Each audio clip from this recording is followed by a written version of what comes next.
పవన్ కళ్యాణ్ గారికి కోడి చెరువు కబ్జా వివాదం చుట్టుముట్టిందా? పవన్ కళ్యాణ్ గారికి మా వివాదంతో చాలా మట్టుకి రకరకాలైనటువంటి పుకార్లు షికార్లు చేస్తున్నాయా అని అంటే నిజమే అనిపిస్తుంది. ఏదైతే 10 ఎకరాలు పవన్ కళ్యాణ్ గారు కొన్నారో అది ఎఫ్టీఎల్లో ఉందని, ఏదైతే ఫుల్ ట్యాంక్ లెవెల్ ఏదైతే ఎఫ్టీఎల్ పరిధిలో ఉందని, అందువల్ల అది కబ్జా చేసినట్టేనని చాలా మట్టుకి చాలామంది మాట్లాడుతున్నారు. ఇది అలా ఉంచుదాం. సరస్వతి భూములు జగన్ గారి గుర్తున్నాయా? పవన్ కళ్యాణ్ గారు అదే ప్రభుత్వం ఏర్పడిన తర్వాత పవన్ కళ్యాణ్ గారు చాలా షాక్ అయితే ఇచ్చారు జగన్మోహన్ రెడ్డికి. ఎవడబ్బ సొమ్ము అని టైటిల్ పెట్టాడు ఏబిఎన్ రాధాకృష్ణ గారి ఛానల్లో. ఎవడబ్బ సొమ్ము సరస్వతి భూముల గురించి గుర్తున్నాయి అవన్నీ. అంటే ఆ సరస్వతి భూములకి దీనికి సంబంధం ఏంటనా? పవన్ కళ్యాణ్ గారు 10 ఎకరాలు కొన్నదానికి సంబంధం ఏంటనా? చూద్దాం, మాట్లాడదాం. పవన్ కళ్యాణ్ గారు ఆగ మేఘాల మీద ఆదేశించారు. ఏమని? జగన్ గారి సరస్వతి భూముల గురించి వెంటనే సర్వే చెయ్యండి అని. గుర్తుందా నీకు? దాని గురించి మనం మాట్లాడబోతున్నాం. అప్పుడు ఎప్పుడుదో ఇప్పుడు తీసుకొచ్చేమంటాయి బాబు అని అనుకోవద్దు, చెప్తాను మీకు ఖచ్చితంగా. వీడియో లెంత్ అయినా కానీ ఎండ్ వరకు చూడండి. ఈ వీడియోలో జగన్ గారు మాట్లాడిన వీడియో కూడా ప్లే చేస్తాను నేను, సరస్వతి భూముల గురించి. అప్పట్లో అంటే బీభత్సమైన షాక్. అసలు ఎలా రాసుకొచ్చారంటే అప్పుడు ఏంటి, మొత్తం కబ్జా చేసేసాడు జగన్మోహన్ రెడ్డి గారు. అర్థమైందా? మొత్తం కబ్జా చేసేసాడు. అడవులు కానీ, కొండలు కానీ, గుట్ల కానీ, దాంట్లో మధ్యలో వెళ్ళే నదులు కానీ, సెలయేర్లు కానీ మొత్తం కబ్జా చేసేసాడు అని అన్నారు జగన్ గారు సరస్వతి భూముల గురించి. ఇప్పుడు కోడి చెరువుకి సరస్వతి భూములకి సంబంధం ఏంటి అని మీలో చాలామందికి తట్టేస్తూ ఉంటుంది. చెప్తారు. అంటే ప్రజాప్రతినిధులు ఎవరైనా ఒకటే ఆధారాలు ఉంటే కనుక ఏంటి, తప్పు చేస్తే తప్పే, ఆధారాలు లేవనుకో అది వేరే విషయం. ఒకసారి మనం దాని గురించి మనం మాట్లాడబోతున్నాం. మాట్లాడబోయే ముందు రాష్ట్రం మొత్తం తెలియాల్సిన వీడియో అండి. రాష్ట్రం అందరికీ వాస్తవాలు తెలియాల్సిన వీడియో. అది మరుగున పడిపోయిందేమో నా ఉద్దేశం. వాస్తవాలు తెలియాలంటే కనుక మీ బాధ్యతగా మీరు లైక్ చేయండి. మీరు లైక్ చేస్తే ఎక్కువ మందికి ఇన్ఫర్మేషన్ అవుతుంది. మీరు లైక్ చేయడం ద్వారా. కొత్తగా మన ఛానల్ చూస్తే పక్కగా సబ్స్క్రైబ్ చేయండి. మీ అమూల్యమైన అభిప్రాయాన్ని కామెంట్ రూపంలో తెలియజేయండి. ఇప్పుడు ఏదైతే చాలా వివాదం ముదిరింది, ఇది వాస్తవంగా అయితే ఆ రఘు ఎవరైతే మన వెలుగు ఏదో ఉంది ఛానల్ అయింది, ఆ రఘు గారే దీన్ని బయట తీసుకొచ్చాడు. ఆ అబ్బాయి, ఆ కుర్రాడు ఏదైతే పవన్ కళ్యాణ్ గారు ఆ ఎన్నికల అఫిడవిట్లో ఇచ్చిన ఆ స్థలాలు, పొలాలు, వాటన్నిటిలో ఇది దొరికింది ఆ రఘు అనే యూట్యూబర్కి. ఈ 10 ఎకరాలు ఎక్కడిది అని అతను సర్వే చేసి సెర్చ్ చేస్తే ఆ 10 ఎకరాలు ఎఫ్టీఎల్లో ఉంది. అంటే ఏదైతే అసలు ఎఫ్టీఎల్లో ఉండకూడదో ఆ ఎఫ్టీఎల్లో ఉండడం వల్ల అది ఖచ్చితంగా కబ్జా గురైనట్టే. ఒక చెరువుని కబ్జా చేసి ఎవరికి వాళ్ళు అమ్ముకుంటున్నారు అని ఒక రకమైనటువంటి వివాదం అది. కాబట్టి అది అతనికి దొరికింది, అతను ఎక్స్పోజ్ చేశాడు. చేసిన తర్వాత ఇప్పుడు అతని మీద కేసు ఏదో పెట్టారంట. ఆ రఘు మీద కేసేదో నా మీద పెట్టారు అని అయితే అతను మాట్లాడుతున్నాడు. దాని గురించి నేను చెప్పదలుచుకోలేదు. కానీ ఈ ఏదైతే పవన్ కళ్యాణ్ గారి వివాదం ఉందో దాని గురించి కూడా నేను మాట్లాడను. సరస్వతి భూములు దాని గురించి అయితే మాట్లాడాలనుకున్నాను. నిజంగా అంటే చంద్రబాబు నాయుడు గారు హయాంలో అనుకుంటారు ఇది ఇష్యూ. ఈ సరస్వతి భూములు షర్మిల గారు, అలాగే విజయం గారు, అలాగే జగన్ గారు వాళ్ళ మధ్య ఒక వివాదం వచ్చింది. దాని మీద ఆ సరస్వతి భూములని ఈడీ అటాచ్ చేసింది. అది అలా ఆగినాయి. దాని మీద పెద్ద రాద్దంతో సృష్టించారు. పవన్ కళ్యాణ్ గారు వచ్చి రాగానే దాని మీద ఆదేశించడం, సర్వే చేయాలి.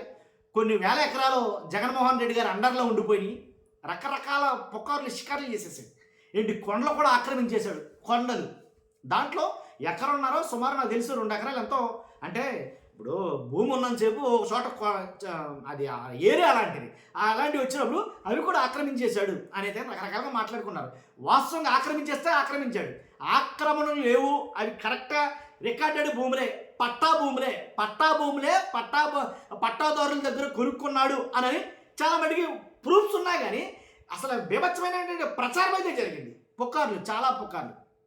కాబట్టి ఇప్పుడు దీని గురించి బాధపడుతున్నారు చాలా మటుకు. ఒక రకమైన ఒక వర్గానికి సంబంధించిన మీడియా, ఏబిఎన్ కావచ్చు, టీవీ5 కావచ్చు, ఇలా శివ గారు, ఏబిఎన్ వెంకట గారు, అలాగే సాంబా గారు, వీళ్ళందరూ కూడా పవన్ గారికి జరిగినటువంటి అన్యాయం ఏదైతే ఉందో, పాపం పవన్ గారికి జరిగిన అన్యాయం ఏదైతే ఉందో, ఆ 10 ఎకరాలు కబ్జా ఏదైతే పాపం ఉందో దానివల్ల వీళ్ళు కూడా చాలా బాధపడుతున్నారు ఆ విషయంలో. కానీ ఈ సరస్వతి భూముల విషయంలో మాత్రం వీళ్ళు రాశారండి రాతలు కొన్ని. మీకు తమ్నైల్స్ వీళ్ళు పెట్టి 1, 2 పెడతా, అన్ని పెడితే చాంతాడు అవుతుంది, అన్ని పెట్టను. ఎవరిస్తే సరిగా రాశాడు. ఎంత దారుణంగా రాశారంటే జగన్ అడవులు మొత్తం ఆక్రమించేశాడు, ఇలాగా రాసుకొచ్చాడు ఆయన. కాబట్టి ఈ ప్రకారంగా చూస్తే కనుక ఇవి పల్నాడు జిల్లా మాచవరం దాచేపల్లి మండలాల్లో సుమారు 1515 ఎకరాల వరకు అసైన్డ్ భూమి ఉంది. అసైన్డ్ ప్రభుత్వ భూములు ఉన్నట్లు ఏంటి రకరకాల పుకార్లు అయితే పుట్టించారు. అసలు జరిగింది ఏంటి, సర్వే జరిగిందా లేదా, పవన్ కళ్యాణ్ గారు ఆదేశించిన సర్వే జరిగిందా లేదా, అవి వాస్తవాలా కాదా అనేది నేను ఇక్కడ ఇప్పుడు వీడియో పెడతా. ఒక్కసారి ఆ వీడియో చూడండి, మీరు చూస్తే మీకు ఒక క్లారిటీ వస్తుంది నేను అనేది. ఆ వీడియో చూసిన తర్వాత మనం మాట్లాడుకుందాం. ఒక్కసారి ఆ వీడియో చూడండి, లెంత్ అయినా కంగారు పడద్దు, ఆ వీడియో చూడండి. ఈ విషయం అయితే మాత్రం ఒకసారి పవన్ కళ్యాణ్ అనే వ్యక్తి, డిప్యూటీ సీఎంగా అనే వ్యక్తి నవంబర్ 5వ తారీఖున అక్కడికి వెళ్ళాడు. Saraswati power, Saraswati basically it is Saraswati power and industries company పేరు. అది basically it's cement industry. Cement factory పెట్టడం కోసం భూములు అక్కడ అక్వైర్ చేయడం జరిగింది. It's an integrated cement plant పెట్టడం కోసం. కంపెనీ పేరు సరస్వతి పవర్ అండ్ ఇండస్ట్రీస్. ఈయన నవంబర్ 5వ తారీఖు పోయాడు. ఈయన డిప్యూటీ సీఎంగా ఉండగానే ఈయన ఆదేశాల మేరకే, ఈయన ఆధ్వర్యంలో పనిచేస్తా ఉన్న తెలుగుదేశం పార్టీలో ఉన్న ఈయన ఆదేశాలతో అక్టోబర్ 26వ తారీఖున లోకల్ ఎంఆర్ఓ అదే సరస్వతి వెబ్సైట్కి వెళ్ళి భూములన్నీ కూడా పరిశీలించి ఆవిడ అన్న మాటలు ఒకసారి విందామా? ఒకసారి ప్లే చేద్దాం ఒకసారి అది కూడా. ఎందుకంటే anyway part of the press కాన్ఫరెన్స్లో భాగంగా అది కూడా పెట్టింటిమి. అది కూడా ప్లే చేయండి ఒకసారి చూద్దాం అది కూడా ఒకసారి. ఎందుకనంటే ఈయన ఆధ్వర్యంలో ఈయనే స్వయంగా పంపించిన ఎంఆర్ఓ, లోకల్ ఎంఆర్ఓ ఏమన్నారో ఒక్కసారి విందాం.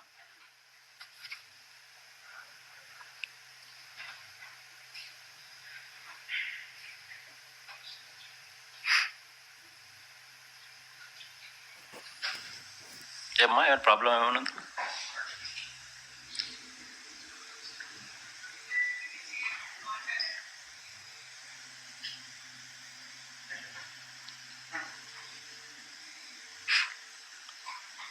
ఏమో ప్లే చేయడంలో ఏమైనా ప్రాబ్లం ఏమైనా ఉందా?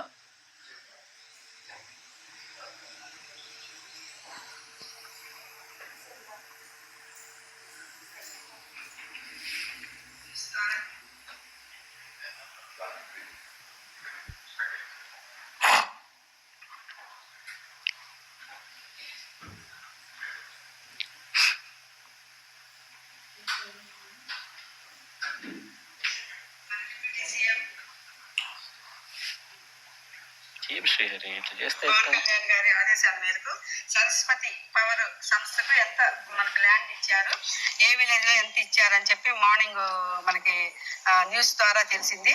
దానికి సంబంధించి మేము ఈ రోజు మాచవరం మండలంలో మాకు 3 villages కి ఇలా సరస్వతి పవర్ సంస్థకి మేము ల్యాండ్స్ ఇచ్చాము, పట్టా ల్యాండ్స్ ఇచ్చాము. అన్ని పట్టా ల్యాండ్సే ఇచ్చాము. అవి మాకు చెన్నైపాలెంలో 272.96 ఎకరాలు, తర్వాత పిన్నెల్లిలో 93.79 ఎకరాలు, వేమవరంలో 710.63 ఎకరాలు, టోటల్గా 1073.38 ఎకరాలు. మేము అంతా కూడా అది పట్టాలండి. దీనిలో చెరువులు కానీ, వాగులు, కుంటలు అలాంటివి ఏం లేవు, వాటర్ బాడీస్ కూడా ఏం లేవు. తర్వాత గవర్నమెంట్ ల్యాండ్స్ ఏంటంటే పిన్నెల్లిలో 2.87, వేమవరంలో 1.44, మొత్తం 4.31 గవర్నమెంట్ ల్యాండ్స్ చూపించారు. అవి మేము తీసుకోలేదు. కాబట్టి ఈ గవర్నమెంట్ ల్యాండ్స్ ఏంటంటే ఇల్లాకు పిన్నెల్లిలో, తర్వాత వేమవరంలోనేమో డాటెల్ ల్యాండ్స్, అవి మేము తీసుకోలేదండి. ఈ 1077 కూడా మేము అంతా గతంలో మేము పోర్టింగ్ కూడా పంపించాము, ఆన్లైన్ కూడా చేస్తున్నాము. తర్వాత 821.44 ఎకరాలకి మేము ఆల్రెడీ పోర్టింగ్ చేశాము. ఇంకా ఇప్పుడు చేయాల్సింది ఇంకా 255.94కి మేము ఇంకా చేయాల్సి ఉందండి. ఈ విధంగా మా మండలంలో మేము ఈరోజు ఇన్స్పెక్షన్ చేశాము. పవన్ కళ్యాణ్ గారి ఆదేశాల మేరకు మేము ఈరోజు ఇన్స్పెక్షన్ చేసి మేము రిపోర్ట్ కూడా మేము పై ఆఫీసెస్కి పంపిస్తున్నామండి. ఎంఆర్ఓ 1000 చిల్లర ఎకరాలకు సంబంధించిన కథ చెప్పింది. 1000 చిల్లర ఎకరాలు మొత్తం పట్టా భూమి అని ఆవిడే చెప్పింది. ఎక్కడ వంకలు వాగులు ఏవి లేవని కూడా ఆవిడే చెప్పింది. గవర్నమెంట్ ల్యాండ్ ఎంత అంటే 4 ఎకరాలు అని చెప్పి ఆవిడే చెప్పింది. 1000 చిల్లర ఎకరాలలో కేవలం 4 ఎకరాలు, అది కూడా తీసుకోలే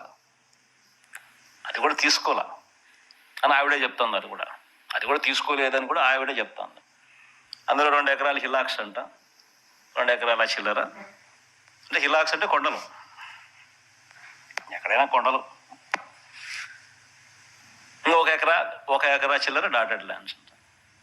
దీనికి పవన్ కళ్యాణ్ అనే వ్యక్తి ఆడికి పోవడం, ఆడు ఏమేమో జరుగుతుందని చెప్పడం, మాట్లాడడం ఆశ్చర్యం కలిగిస్తా ఉంది నిజంగా చెప్పానంటే. పక్కనే భవ్య చూసారుగా దాని గురించి జగన్ గారు మాట్లాడిన మాటలు, అలాగే ఎంఆర్ఓ గారు మాట్లాడిన మాటలు కూడా మీరు చూశారు. కాబట్టి ఈ భూముల వ్యవహారంపై AP deputy CM Pawan Kalyan గారు దృష్టి సారించి అటవీ మరియు రెవెన్యూ శాఖల అధికారులతో సమగ్ర సర్వే చేయించారు. సమగ్ర సర్వే చేయించిన తర్వాత యాతావాత తేలింది ఏంటంటే అక్కడ ఏమీ లేదు. రైతుల దగ్గర నుంచి స్వచ్ఛందంగా డబ్బిచ్చి అఫీషియల్గా రిజిస్ట్రేషన్ చేయించుకున్నారు. ఇంతకుముందు నేను వీడియో చేశాను, TV5 శివ గారు CBI ఆఫీసర్ అవతారం ఎత్తి వాటిని కలిపెట్టాడు అని. ఆయన చెప్తున్నదండి, డబ్బులు ఇచ్చి కొనుగోలు చేసుకున్నాడు, డబ్బులు ఇచ్చి కొనుక్కున్నాడు ఆయన అని. అందరూ డబ్బులు ఇచ్చే కొనుక్కుంటారు, ఎవరు ఊరుకుని కొనుక్కోరు. నేననేది అదే. అప్పుడు మాత్రం బురద చల్లేశారు. ఈ కొన్ని ఛానల్స్ విపరీతమైన పిచ్చ రాతలన్నీ రాసింది సరస్వతి భూముల పవర్ ప్రాజెక్ట్స్ మీద. కాబట్టి ప్రతి రైతుకి ప్రతి ఎకరాకి అక్కడ ఉండే భూమి రేటు కన్నా అత్యధిక ధర చెల్లించి, ఎక్కువ డబ్బు చెల్లించి కొనుక్కున్న భూములవి. పైగా అప్పుడు ఇంకో మాట చెప్పాలి మీకు, జగన్ గారు అధికారంలో లేడు. సరస్వతి భూములు కొన్నప్పుడు జగన్ గారు అధికారంలో లేడు. ఆయన అధికారంలోకి రాకముందే కొనుక్కున్న భూములవి నోటీస్ చేయాలి మీది. కాబట్టి దాని మీద ఎంత రాద్ధాంతం జరిగిందో ఆంధ్రప్రదేశ్లో మీకు తెలుసు. ఒక రకమైనటువంటి ఒక భూమి క్రియేట్ చేశారు నిజంగా. కాబట్టి తర్వాత తేలిందండి, ఆ ఎంఆర్ఓ గారు చెప్పిందండి, ప్రతి ఎకరా కూడా రికార్డెడ్గా కొనుక్కొని రిజిస్ట్రేషన్ చేయించుకున్నారు, పక్కా రిజిస్ట్రేషన్ చేయించుకున్నారు కొనుక్కునే రైతుల దగ్గర. కాకపోతే అది అక్కడ సిమెంట్ ప్రాజెక్ట్ వచ్చు. ఎప్పుడైతే దీన్ని కావాలని అంటే టీడీపీ హయాంలో కొన్ని అవంతరాలు కలగడం వల్ల అది ఆగిపోయింది, అది జరిగింది. కాబట్టి అంటే నేను ఇక్కడ ఎందుకు చెప్పాల్సి వచ్చింది, ఈ కోడి భూమికిని కోడి చెరువుకిని ఈ సరస్వతి భూముల సంబంధం ఏంటంటే కనుక ఒక్కోసారి వస్తాయి ప్రజాప్రతినిధుల మీద, ఒక్కొక్కసారి ఇలాంటివి జరుగుతాయి. పవన్ కళ్యాణ్ గారు తెలిసే కొన్నారా, అది తెలియక కొన్నారా అనేది వేరే అంశం. తెలియకుండా ఎలా కొంటారో, పెద్ద పెద్ద నాయకులు, చదువుకున్న వాళ్ళు, విజ్ఞత కలిగిన వాళ్ళు తెలియకుండా ఎలా కొనుక్కుంటారు. అయితే తెలిసే కొన్నారా అంటే కనుక ఆల్రెడీ 4 దగ్గర కొన్నారో, ఆల్రెడీ పక్కా రిజిస్ట్రేషన్ చేయించుకున్నారో అన్నారు. FTL అని ఉందో, FTL పరిధిలో ఉందో లేదో తెలుసుకోవాలిగా. పాపం నిజంగా చాలామంది తెలియక కొన్నారండి, ఇలాగే పవన్ కళ్యాణ్ గారు అలాగే. మరి వాళ్ళది కూడా అన్యాయం అయిపోయిందిగా. మరి అలా అయితే దాన్ని ఏదైతే ఆక్రమించారో ఆ 10 ఎకరాలు చెరువు చేయాలి కదా. ఇప్పుడు ఆ రఘు అనే యూట్యూబర్ చెప్పేది అదే మాట. ఎలా అయితే నల్ల చెరువు దాన్ని మీరు చేశారో, తర్వాత ఇంకో 2-3 చెరువులు మీరు ఏదైతే ఆక్రమించారో ఆ చెరువులన్నింటినీ మీరు స్వాధీనం చేసుకుని చెరువులు తవ్వి మళ్ళీ ఎలాగైతే ఏర్పాటు చేశారో దీన్ని కూడా చెరువు తవ్వాలి కదా, మీరు వెంటనే మీరు వెనక్కి తీసుకోవాలి కదా అనేది అతను మాట్లాడతాడు. వాస్తవమే కదా. ఇప్పుడు హైడ్రా పరిధిలో ఏదైతే పరిధిలో FTL పరిధిలోకి వచ్చినాయో హైడ్రా అంతా కూడా మొత్తం కూల్చేసిందా లేదా, వాళ్ళు తెలుసుకున్నారా తెలియకున్నారంటే కనుక అదంతా అనవసరం. కూల్చేశారే లేదా, పాపం సగటు మనుషులండి. ఏంటంటే ఆ ఇల్లు, ప్రతి మనిషికి ఇల్లు అనేది ఒక కళ, ఇల్లు కట్టుకోవడం అనేది ఒక కళ. అలాంటి కళల సౌదాల్ని నేలమట్టం చేసేసారు. అది ఆడికి అదే ఆడి బతుకు తెరువు, ఆడి జీవితం అదే ఆడికి. అది మళ్ళీ ఇంకో ఇల్లు కట్టుకోవాలంటే ఆడి దగ్గర దమ్మిడి ఉండదు వాస్తవంగా అయితే కనుక. మళ్ళీ ఇంకో ఇల్లు కట్టుకోవాలంటే ఆడి వల్ల గడ్డి పరకవదు. నేను చెప్తున్నా, అలాంటి ఇల్లు ఇన్ని కూల్చేశారు. మరి వాళ్ళకి తెలియకున్నారంటే కనుక వాళ్ళకి తెలియదు నిజంగా. అది FTL పరిధిలో ఉంది. ఎప్పుడో 15 సంవత్సరాల తర్వాత 20 సంవత్సరాల తర్వాత ఇలా FTL అని వస్తుంది, ఇలా హైడ్రా అని వస్తుంది. హైడ్రా వచ్చినప్పుడు చెరువుల్లో ఉన్నాయి, కుంటల్లో ఉన్నాయి, ఇలాంటివన్నీ వెలుగుదీస్తారు. వెలుగుదీసి మొత్తం ఇలా నేలమట్టం చేసేస్తారని వాళ్ళకి తెలియదు కదా. అది అసలు చెరువు అన్న సంగతే వాళ్ళకి తెలియదు చాలామందికి. మీకు అర్థం కావట్లేదని చెప్పేది. కాబట్టి పవన్ కళ్యాణ్ గారు కూడా ఆ FTL పరిధిలోనే ఉంది. మరి అలాంటప్పుడు ఆ యూట్యూబర్ చెప్పిన దాంట్లో తప్పే ఉందండి. అతని మీద కేసు పెట్టడానికి నన్ను అడుగుతున్నాను, తప్పేంటి అసలు? అంటే మాట్లాడితే కేసు ఎట్టేయటం. ఒకవేళ లేదు, FTL పరిధిలో లేదు, అని అంటే కనుక నిరూపించవచ్చు, తప్పే ఉంది. అతను రికార్డెడ్గా ఏంటివి డాక్యుమెంట్స్తో సహా, డాక్యుమెంట్స్ ఏదైతే 706, 705, 704, 707 ఇలాగ సర్వే నెంబర్లు ఉన్నాయో ఆ సర్వే నెంబర్ల మధ్యలో ఉన్నటువంటి సర్వే నెంబర్ 706 అనుకుంటాను, నాకు తెలుసు. ఐ థింక్ 706లో ఉన్నటువంటి భూమి ఏదైతే ఉందో ఆ భూమి ఎఫ్టీఆర్ పరిధిలోనిదే. కాబట్టి అది పవన్ కళ్యాణ్ గారి 10 ఎకరాలు వేరే వాళ్ళ దగ్గర కొన్నాడు, కాబట్టి అది కబ్జా లెక్క అనేది మాట్లాడతారు. కానీ దాని మీద అలా కాదు అనుకో, అలా కాదు, అది కబ్జా ఎందుకు అయింది అని చెప్పేసి ప్రూవ్ చేయటమే అది వేరే విధానం. అంతేగాని వాడు పేటిఎం లేకపోతే ఏటీఎం భారత్ పే ఇవన్నీ కాదు కదా. కానీ అదేంటి జరిగింది. కాబట్టి సరస్వతి భూముల విషయంలో కూడా ఇదే జరిగింది. రాజకీయంగా ఒక ప్రాపకండ సృష్టించారంతే. రాజకీయంగా ఏంటంటే వచ్చాం మనం హడావిడి వచ్చాం ధూమ్ ధామ్ ధామ్ చెలరిగిపోవాలి ఇంకా అన్నట్టుగా ఏదో సామెత చెప్తారు. కొత్తగా పోస్టింగ్ వచ్చిన ఎస్ఐ గారు ఎలా అయితే ఉంటాడో సేమ్ అలా చేయాలని చాలామంది చూశారు అప్పట్లో. కానీ అది అవ్వలా. ఎందుకంటే మ్యాక్సిమం అంతా కూడా ఎన్ని రికార్డెడ్లు పక్కాగా ప్రతి రైతు దగ్గర నుంచి కొన్న భూములై అది జరిగింది. కాబట్టి చూస్తున్న మీరు అందరూ కూడా మీ అభిప్రాయం ఏంటో కాసేపు కామెంట్ రూపంలో తెలియజేయండి. ఫస్ట్ అయితే లైక్ చేయండి. Thank you very much.